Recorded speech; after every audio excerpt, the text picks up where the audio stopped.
Halo guys, saat ini saya sedang berada di markas PMI Kabupaten Pekalongan. Ini ada buku tulis masih segelan halus.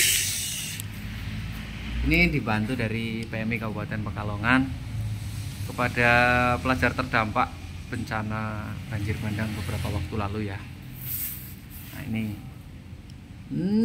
ini beliaunya Pak Bambang Sujatmiko yang pernah menjabat di BPBD Kabupaten Pekalongan, sekarang aktif di PMI Kabupaten Pekalongan. Kita ngevlog dulu Pak Bambang. Enggak apa-apa, aku penasik. Gimana Pak Bambang ini untuk bantuannya ini? Ya, PMI Kabupaten Pekalongan dengan adanya banjir bandang beberapa waktu yang lalu, dengan ini ada kepedulian partisipasi kepada khususnya kepada anak-anak yang masih belajar ataupun sekolah yang kemarin buku dan alat-alat tulis juga ikut kena air banjir.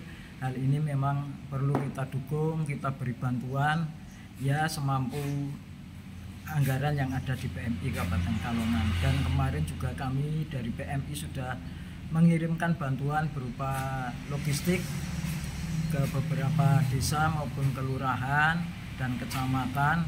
Hal ini untuk mendukung di dalam rangka untuk pembersihan maupun juga kepada korban yang terdampak banjir bandang tersebut. Oke, luar biasa. Harapan kedepannya seperti apa Pak? Harapan kedepannya untuk itu apabila terjadi suatu bencana, maka kita selalu saling mendukung, saling bekerja sama dan mengadakan respon secepatnya untuk agar masyarakat ini tidak panik berkepanjangan. Dan diharapkan juga kita yang tidak mengalami kebanjiran harus ada kepedulian terhadap para korban bencana ini, saling bantu membantu. Oke, luar biasa. Semangat Kabupaten Pekalongan, lekas pulih, kembali aktivitas normal seperti itu Pak ya. Amin, amin. Ya, mohon doanya rekan-rekan untuk kami terus berkarya bersama dengan relawan yang lain. Bye. Nah ini ada mobil dapur umum ini Pak. Ini tujuan utama mobil dapur umum ini diadakan di PMI Kabupaten Pekalongan sebenarnya apa Pak? Sebenarnya ini jadi apabila terjadi suatu bencana di wilayah Kabupaten Pekalongan, ini kita dapat bergerak misalnya di daerah-daerah yang gang-gangnya atau jalan-jalannya itu sempit sehingga tidak bisa dimasuki truk dapur umum, sehingga untuk mobil yang kecil atau carry ini bisa masuk ke gang-gang atau jalan yang sempit dan diharapkan bisa melayani masyarakat yang terdampak bencana di situ, sehingga kita dapat melayani dapur umum meskipun ya kurang lebih bisa 200-an bungkus lah, karena ini kecil kan kita juga melihat kondisi masyarakat di sekitar.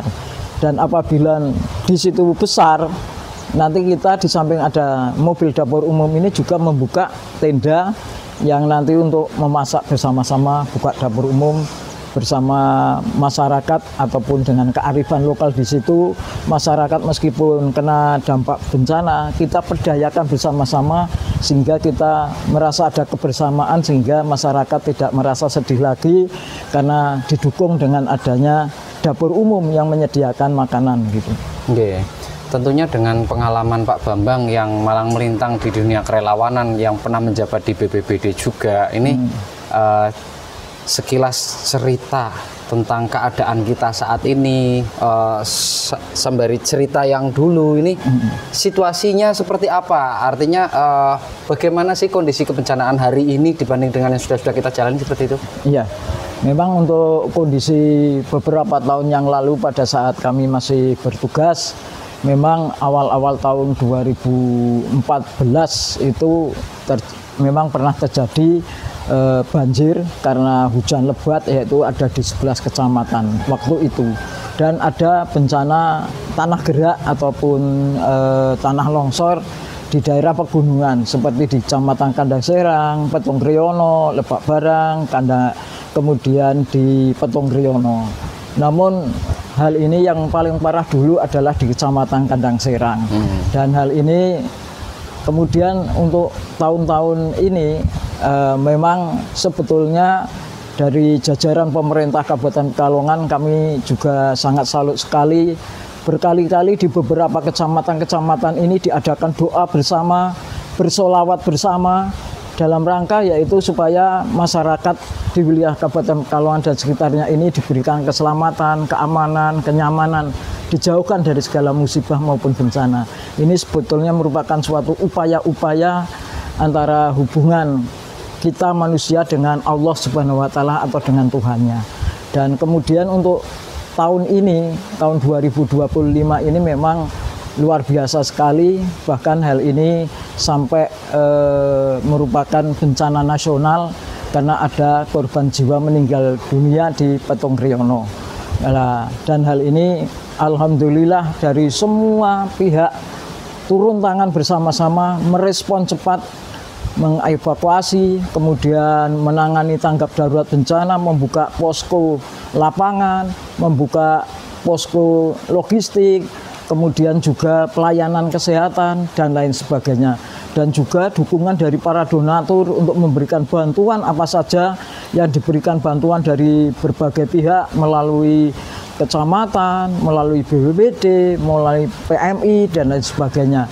Ini semua adalah demi untuk mendukung, membantu pemerintah dan juga membantu masyarakat yang terdampak. Bagaimanapun juga, manakala ada bencana, pemerintah maupun dari PMI Kabupaten Pekalongan ini hadir di lokasi agar masyarakat ini tenang dan jangan terjadi kepanikan yang berkelanjutan dan kita dapat berkoordinasi, berkolaborasi, dan bekerjasama untuk menangani masalah penanggulangan bencana ini. Iya, saya masih ingat pelajaran yang waktu itu diberikan sama Pak Bambang kepada saya waktu pelatihan menjadi tim SAR di Linggo Asri waktu itu ya Pak. Iya betul. Pak Bambang sendiri yang ngasih materi tentang rencana kontingensi kebencanaan. Nah di situ kan ada poin-poin yang jadi perhatian tentang bagaimana menyalurkan bantuan ya Pak. Iya. Jadi yang saya ingat itu tidak boleh memberikan bantuan secara langsung kepada target penerima donasi tersebut yang diharapkan agar tidak memunculkan kecemburuan sosial dan konflik sosial yang istilahnya dampak efek samping dari bencana seperti itu Pak. Nah itu kenyataannya di beberapa hari terakhir ini saat saya mendampingi posko, kurang lebih hampir 21 hari ini saya aktif di posko itu, masih banyak ditemukan donatur-donatur yang mungkin tidak mengindahkan himbauan tersebut. Lah ini masukan dan sarannya seperti apa Pak biar jadi perhatian untuk masyarakat semua? Memang hal ini masyarakat itu inginnya itu eksis langsung kepada korban yang terdampak. Namun demikian hal ini memang perlu adanya himbauan lah kepada para donatur ini sebaiknya melalui pos-pos yang sudah ditentukan misalnya oleh pemerintah, misalnya melalui BPBD, melalui dinas sosial, mungkin juga melalui PMI. Nah itu supaya nanti akan disalurkan dan kita melihat data-data. Sebelumnya kita mengadakan asesmen terlebih dahulu, pendataan ke lapangan. Ini kebutuhan yang mendesak apa saja kepada masyarakat, misalnya di desa A. Oh ternyata ini butuhnya sembako misalnya. Kemudian di desa B butuhnya buku tulis karena alat-alat tulis karena di situ banyak masyarakat pada saat terjadi banjir bandang, buku-buku ini semua basah dan rusak dan hal ini. Maka untuk pendistribusian ini kan berbeda-beda. Nah, dan ini yang bisa mengatur adalah dari pihak pemerintah, mungkin BPBD, dinas sosial, kemudian juga dari PMI dan lain sebagainya. Sehingga semuanya dapat terkoordinasi dengan baik dan satu komando itu adalah komandonya adalah di BPBD.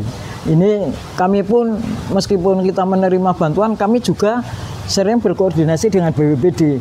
Misalnya akan mendorong suatu bantuan ke desa ini. Kemudian kami hasilnya asesmen seperti ini.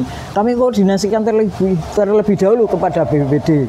Jadi petunjuk arahan dari BPBD nanti kita tindak lanjuti begitu Mas.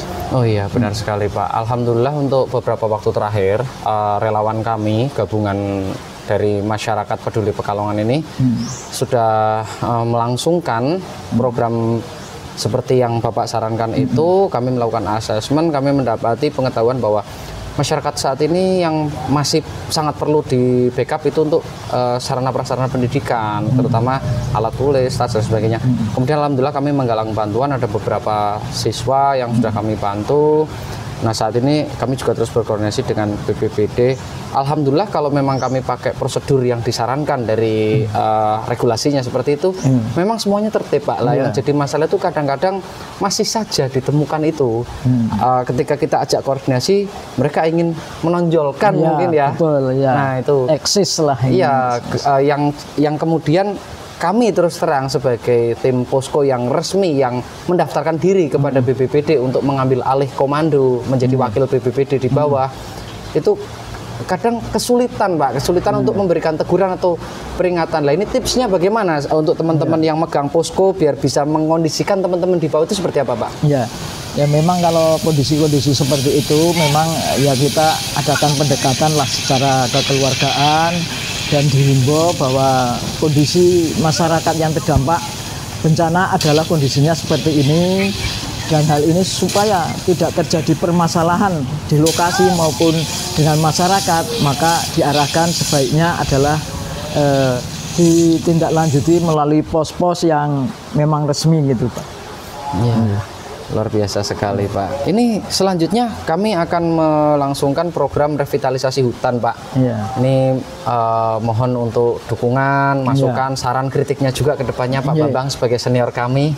Ya, seperti apa mungkin tanggapannya? Ya, untuk penghijauan ini memang sangat perlu sekali karena lokasi-lokasi yang terdampak tanah gerak maupun tanah longsor ini perlu direvitalisasi. Karena kalau hal ini dibiarkan nanti akan muncul tumbuh rumput-rumputan, dan hal ini memang tidak kuat untuk menahan tanah yang mungkin kena air sehingga akan terjadi banjir, akan terjadi longsor kembali. Dan hal ini memang untuk segera ditindaklanjuti segera, terutama dari dinas-dinas yang terkait maupun pihak-pihak tertentu. Mari kita bersama-sama saling merespon dengan penuh kesadaran, penuh keikhlasan, dan bersama-sama untuk melaksanakan revitalisasi terhadap lokasi-lokasi yang terkena bencana, khususnya misalnya bencana tanah longsor.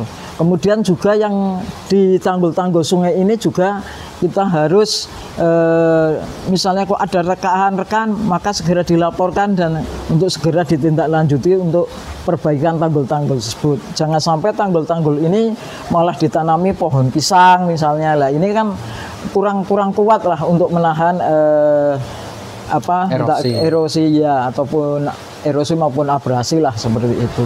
Dan hal ini dicarikan untuk tanaman-tanaman yang memang akarnya ini agak kuat untuk menahan itu.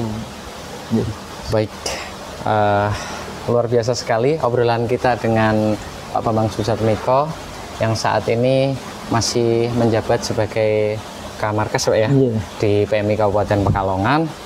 Kami juga ingin berterima kasih atas ilmu yang selama ini diberikan, Pak, sehingga kami bisa mengamalkannya di lapangan, dan mohon bimbingannya terus ke depannya. Siap. Dan mungkin segitu dulu ya, Pak, ya? Ya. Oke. Terima kasih pemirsa sudah mengikuti channel kami. Bye-bye.